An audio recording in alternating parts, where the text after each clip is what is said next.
स्वागत है आपका अक्षर दुनिया वेब चैनल में और मैं हूं आपके साथ शिप्रा। खबरों को देखेंगे विस्तार से। 16 अक्टूबर को भोपाल से हिंदी में एमबीबीएस का शुभारंभ होगा। हिंदी में मेडिकल की पढ़ाई शुरू करने वाला पहला राज्य होगा मध्य प्रदेश। यह कार्यक्रम लाल परेड ग्राउंड में होगा।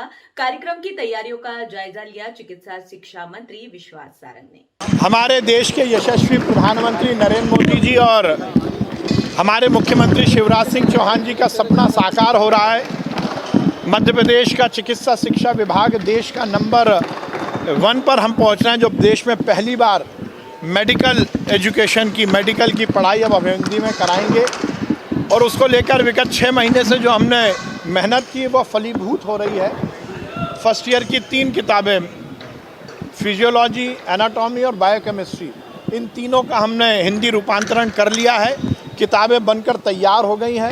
16 अक्टूबर को दोपहर में 12 बजे भोपाल के लाल परेड ग्राउंड पर हजारों छात्रों की उपस्थिति में हमारे देश के यशस्वी गृह मंत्री अमित शाह जी इन किताबों का विमोचन करेंगे और हिंदी में मेडिकल की पढ़ाई देश में शुरू हो जाएगी।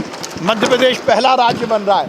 आज़ादी के अमृत महोत्सव पर इससे बड़ी कोई सौगात देश को नहीं दी जा सकती और मुझे बहुत प्रसन्नता है कि हमारे विभाग ने ये काम पूरा किया है।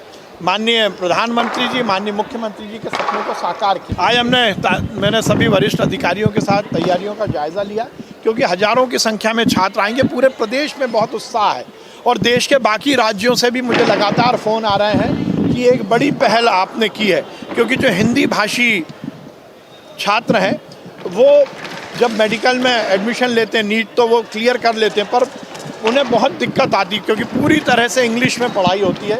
अब ये हिंदी की पढ़ाई के बाद निश्चित रूप से उनकी अंडरस्टैंडिंग, उनकी लर्निंग, उनकी समझ में और ज़्यादा इजाफा है। मल्लिकार्जुन खड़गे आ रहे हैं आज। अब देखिए, कांग्रेस तो एक सूत्री केवल कमलनाथ की कांग्रेस हो गई है, बाकी नेता कहाँ हैं? मुद्दा तो यही है कि बाकी नेताओं को तो दरकिनार कर दिया।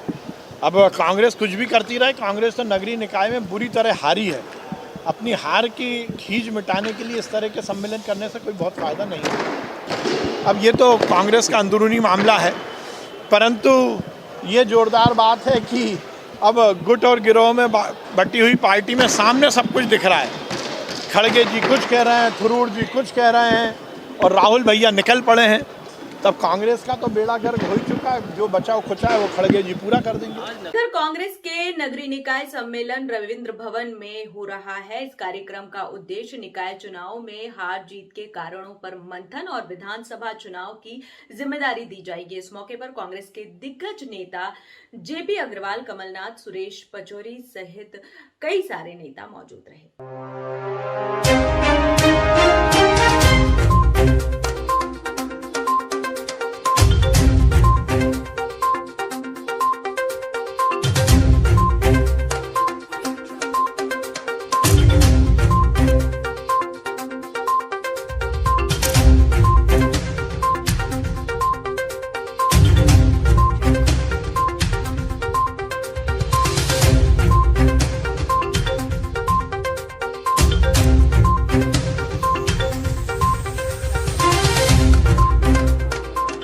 नगर की साफ सफाई हम उम्मीद रखते हैं कि इस जोश खरोश के साथ आप कमलनाथ जी के नेतृत्व में आप सबने जो हासिल किया है वो आप सबको मैं बधाई धन्यवाद देता हूँ, शुभकामना देता हूँ।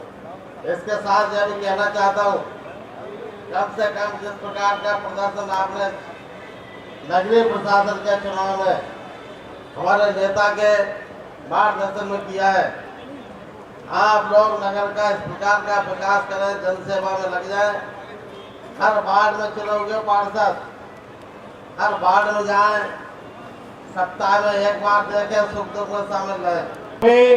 हर मतदान केंद्र पर कांग्रेस को मजबूत करना है, तो जो ऐसे पार्षद हैं जो 3, 4, 5 बार लगातार जीत के आ रहे हैं, इनको आप ट्रेनर बनाइए। इनको आप अपने अपने जिले में, हर शहर में भेजिए और जिन वार्डों में हम कमजोर हैं, जो लगातार जीत के आ रहे हैं, उनके माध्यम से ट्रेनिंग दी जाए कि जो कमजोर बूथ हैं उनको हम कैसे मजबूत कर सकते हैं। ये हमारा प्रयास होना चाहिए है। ग्वालियर में 57 साल की वो चले गए भाजपा में, वहां बन गए पनौती। और 57 साल बाद सतीश सिकरवार जी के जलवे ने और जो हमारे वहां के वरिष्ठ नेता हैं, चाहे अशोक सिंह जी हो, चाहे प्रवीण पाठक जी हो, चाहे सुरेश राजे जी हो, चाहे अन्य साथीगण हो, इन सबकी मेहनत से 57 साल बाद शोभा सिकरवार जी को जीत मिली है। मैं उनके पूरे परिवार को बधाई देता हूं। उसी प्रकार से सोलंकी परिवार जो जीत के आया है मुरैना में, बाबूलाल जी का दुखद स्वर्गवास कुछ दिन पहले हो गया था, तो इसलिए उनका परिवार यहाँ मौजूद नहीं है। और साथ में आखिर महाकौशल में तो जब हमारे पास इतने बड़े दिग्गज नेता हैं जिनकी आवाज पूरे देश में बुलंद होती है, तो अगर कमलनाथ जी नेतृत्व कर रहे हैं। और वहीं गृह मंत्री नरोत्तम मिश्रा ने कई सारे मुद्दों पर चर्चा की, जिसमें से महाकाल लोक का लोकार्पण, कांग्रेस द्वारा लगाए गए आरोपों तथा कोरोना के बढ़ते मामले मुख्य रूप से शामिल रहे। को झूठ बोलने का शगल है, जैसे किसानों को बोला 2 लाख का 10 दिन में, एक को भी नहीं दिया। 4,000 का हर महीने बेरोजगारी भत्ता, घर बैठे 15 महीने में 60,000 एक नहीं दिया।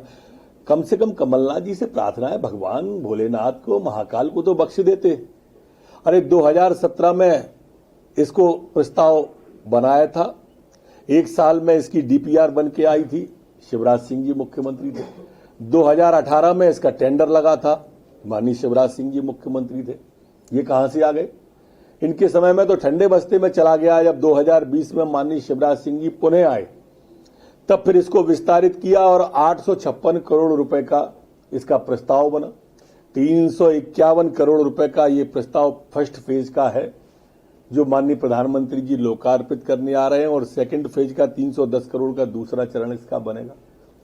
भारत को एक करने का क्रम सरदार वल्लभ भाई पटेल ने, और सोमनाथ बाबा का जीर्णोद्धार, माननीय प्रधानमंत्री जी के द्वारा राम मंदिर, बाबा काशी विश्वनाथ का कॉरिडोर और महाकाल लोक जिसमें शिव परिवार विराजमान है, उसका आज लोकार्पण करने के लिए आ रहे हैं। इस लोक का निर्माण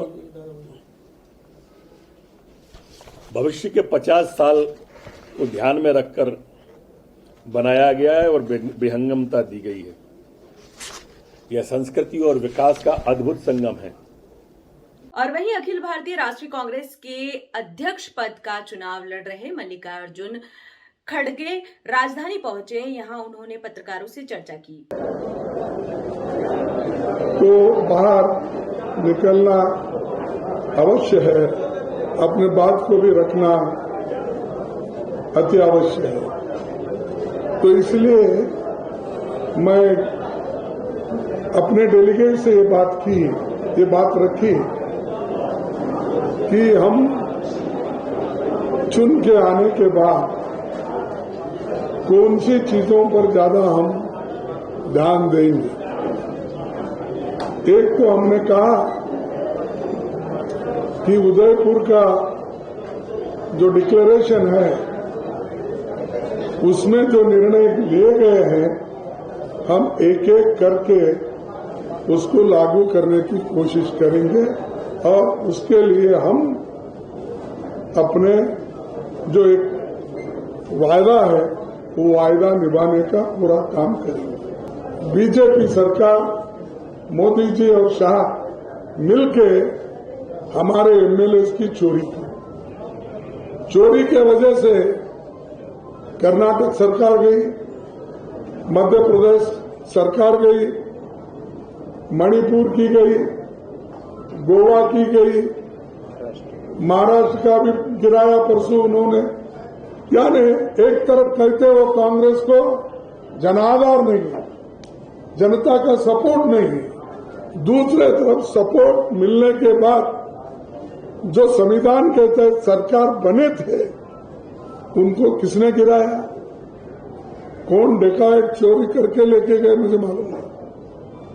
तो इसलिए संविधान और लोकतंत्र को बचाने के लिए और उसके लिए लड़ने के लिए मैं ये चुनाव में खड़ा हूं। कार्यकर्ता और लीडर्स सभी ने मिलके इस चुनाव में खड़ा किए। इसका पूरा हम सविस्तर से चर्चा करके पार्टी को मजबूत बनाने के लिए जिन जिन की जरूरत होती है जरूर उनसे बात करेंगे। और वो सारी चीजें अगर मैं बिफोर इलेक्शन बोलूं ये अच्छा नहीं लगता, वो पार्टी के बाद बात करें। चुनाव के बाद हमको स्ट्रैटेजी बना पड़ेगा और जो लोग जा रहे हैं इसका क्या कारण है, जो लोग आना चाहते हैं उनको क्यों रोका जा रहा है, इसका पूरा हम सविस्तर से चर्चा करके पार्टी को मजबूत बनाने के लिए जिन जिन की जरूरत होती है जरूर उनसे बात करेंगे। और वो सारी चीजें अगर मैं बिफोर इलेक्शन बोलूं ये अच्छा नहीं लगता। इधर कांग्रेस प्रदेश प्रभारी जेपी अग्रवाल ने मीडिया से चर्चा करते हुए भाजपा पर कई सारे तीखे वार किए। उन्होंने कहा कि प्रदेश की जनता महंगाई से तंग आ चुकी है और उन्होंने कहा कि इस बार चुनाव में कांग्रेस अपनी पूरी ताकत के साथ जनता के बीच उतरेगी। कुछ चीजें कागजों में सुनने और देखना अच्छा लगता है सर, वही बीजेपी का हाल है। अगर बीजेपी इतनी अच्छी संस्था होती तो हिंदुस्तान में कितनी जगह सरकारें हैं सर उनकी, कहाँ पे है उनका संस्था? बहुत सारी जगह स्टेट में तो वो आज तक कभी पैदा ही नहीं हुए। तो ऐसा नहीं है, ये लगता है बातों में, पन्ना प्रभारी फलाना प्रभारी। दिल्ली में क्या हाल हुई है उनकी? हमारी सबसे पुरानी राजनीतिक पार्टी है और हमारा काम संगठन को मजबूत करना ही है। जिस तरह से संगठन हमारा है इतना बड़ा, प्रदेश स्तर, प्रदेश के बाद जिला स्तर, जिला के बाद ब्लॉक स्तर और फिर यूनिट, तो आप उसकी देखभाल तो उसकी करनी पड़ेगी, उसमें जज्बा भी पैदा करना पड़ेगा आपको, उसमें हिम्मत और हौसला भी देना पड़ेगा, उनकी परेशानियों को समझ के उसे दूर भी करना पड़ेगा। तो मेरा काम यही है, मैं ये देखता हूं कि वो कौन सा मेरा सा कार्यकर्ता है जिसको मैं ताकत दे सकूं और खुश कर सकूं। पहली बात तो ये कि वो बहुत घबराए हुए हैं कमलनाथ जी से और दिग्विजय सिंह जी से, बहुत घबराए हुए हैं। तभी आपने सुना होगा बीच में चर्चा हुई थी कि जो मौजूदा मुख्यमंत्री हैं उनको बदल दिया जाएगा, सुनी है ना आपने? तो वही हालत है उनकी अभी, वो कुछ भी कर लें।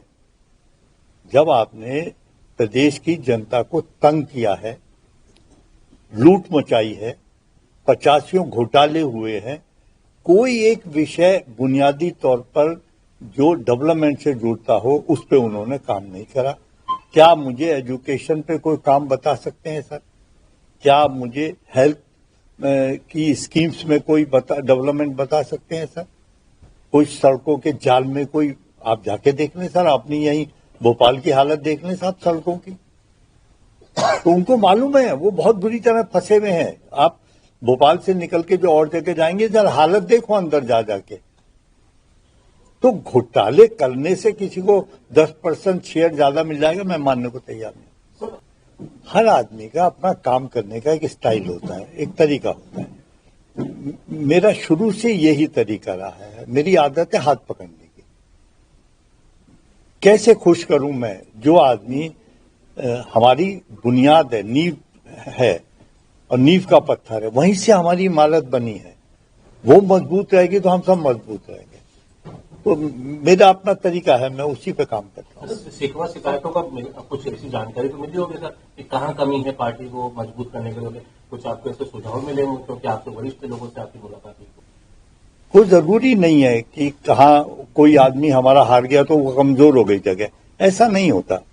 चुनाव के अपने समीकरण अलग होते हैं। हमारी पार्टी बहुत मजबूत है इस समय और हमारे जो कार्यक्रम है वो लोग बड़े उत्साह से उसमें शामिल हो रहे हैं। टिकट वितरण का 6 महीने सर अभी बहुत जल्दी है जो बातें बाहर आती है सर, कांग्रेस की प्रक्रिया है, हमारी वो प्रक्रिया बहुत अच्छी है, निष्क्रिय नहीं होता। हर आदमी पार्टी में काम करना चाहता है। कई बार ये होता है, हमें लगता है भाई अब ये व्यक्ति 5-7 साल रह चुका, इनको कोई दूसरा काम देना चाहिए। तो ये प्रक्रिया है जो हमेशा चलती रहती है पार्टी में, ये इसमें कोई नई बात नहीं है। तो ये प्रक्रिया चलती रहती है, ये आगे भी चलेगी। भाई मेरे से पहले कोई और था, जयप्रकाश आ गया, जयप्रकाश के बाद कोई और आएगा, उसके बाद कोई और आएगा। इसे तो खबरों में इतना ही। आप बने रहिए अक्षत दुनिया वेब चैनल के साथ। नमस्कार।